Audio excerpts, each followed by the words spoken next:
Ketika kapal selam Nanggala 402 hilang tanpa signal radar untuk rescuer, para tim pencari dan penyelamat tidak bisa mendeteksinya. Kemungkinan terburuk kapal ini mati mesin, blackout sehingga crack under pressure, terkoyak di bawah tekanan. Oh ya, tim Lapangan Mahakarya telah berkontribusi banyak membantu Basarnas terus mencari lokasi kapal selam Nanggala. Setiap 2 jam saya mendapatkan laporan langsung setiap saat dengan harap-harap cemas. Putra bangsa terbaik dalam kapal selam tua harus dapat diselamatkan dan ditemukan. Akhirnya diketemukan. Kapal selam tersebut terbelah, crack di bawah tekanan. Inna lillahi wa inna ilaihi rajiun. Gugur 53 kesatria laut dalam menjalankan tugas negara. Ini sebuah tamparan. Ini no joking, bukan barang candaan. Karena ada 2 hal langsung kita sebagai orang awam bertanya atas apa yang terjadi. Pertama adalah Panglima TNI dan Kasal mesti mengklarifikasi 2 hal, kelebihan muatan dan lokasi latihan. Jurnalis The Drive Thomas Newdick mengutip Combat Fleets of the World edisi tahun 93 yang mengatakan biasanya submarine tipe Nanggala berkapasitas hanya 34 personel.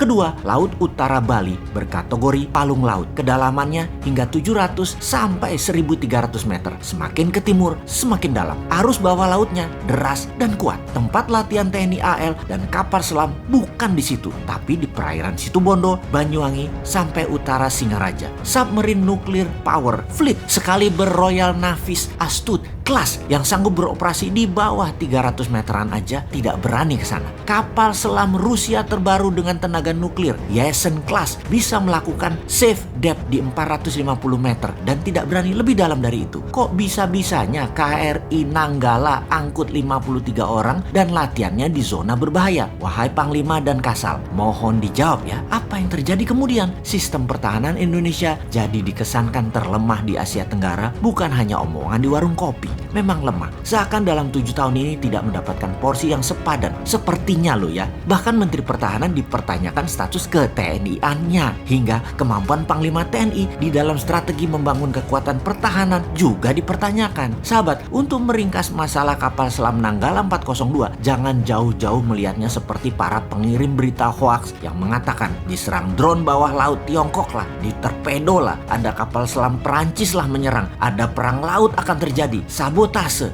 Jawabannya bukan semua di atas. Atau perkiraan yang kedua, karena adanya masalah maintenance dan spare part yang jatahnya sering digunting karena sistem pertahanan dikatakan tidak ada dana, kalaupun ada prioritasnya bukan untuk pemeliharaan, dan masalah lain lagi yaitu sangat banyak dugaan korupsinya dalam urusan alat utama sistem pertahanan alutsista ini. Akibatnya Nanggala blackout, tak bisa baca arah, dan macam-macam yang berakibat kecelakaan tersebut. Jadi kalau diringkas dugaan kedua, lemahnya pertahanan kita karena unsur korupsi di departemen dan lembaga terkait, jadi semua ini ya harus dibongkar. Kesimpulan sepihak versi 2 adalah korupsi membunuh putra bangsa terbaik. Kedepan, kalau Anda benar-benar NKRI garis lurus wahai pejabat, tebas masalah korupsi itu. Kita kembali ke topik awal. Dunia pertahanan itu memang tidak ada wujud nyatanya. Seakan-akan sepi terlihat, baru dibutuhkan atau dianggap penting ketika kapal perang negara lain manuver masuk ke Indonesia. Di sana baru kita lihat apakah kita bisa antisipasi atau bahkan bisa menyerang balik, atau diam saja karena nggak bisa apa-apa.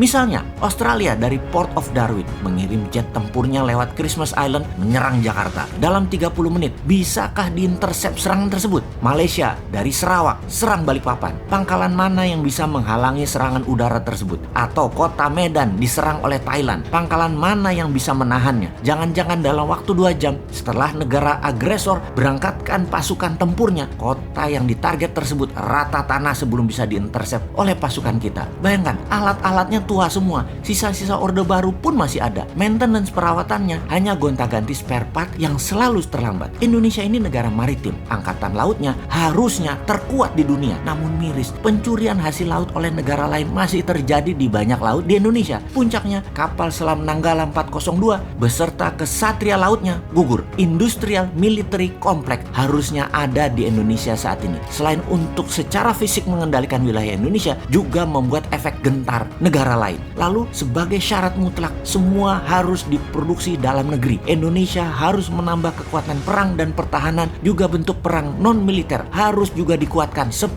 kali lipat dari saat ini. Seperti informational warfare, trade warfare, biological warfare, digital IT warfare, dan banyak lagi bentuk perang modern harus kita kuatkan kalau Indonesia mau menjadi negara superpower. Itulah mengapa New Mind akan merubah Departemen Pertahanan menjadi Departemen Perang. Dari defense menjadi offense. Itu semua adalah kebijakan luar negeri, ofensif. Itulah sebabnya kalau sistem bernegaranya yang diagungkan adalah old mind yang hanya bisa berhutang, itu saja pikirannya. Itu old mind berpendapat itu kuno. Membangun perlu dolar itu kuno. Membangun perlu asing itu kuno. Untung kalian punya ribuan buzzer yang dibayar miliaran. Jadi terlindungi semua ketidakmampuan banyak pejabat dengan narasi, dengan cerita sukses dan kesederhanaan. Kalau bernegara ala New Mind, maka printing money 100% dengan underlying military industrial complex pasti dilakukan. Membangun mesin perlindungan negara seperti tank, kapal selam, kapal frigat, kapal laut, mungkin sampai kapal induk, hingga sistem radar, komunikasi satelit sendiri. Gelontorkan saja 500 triliun setahun pakai printing money dengan syarat bahan bakunya harus 100%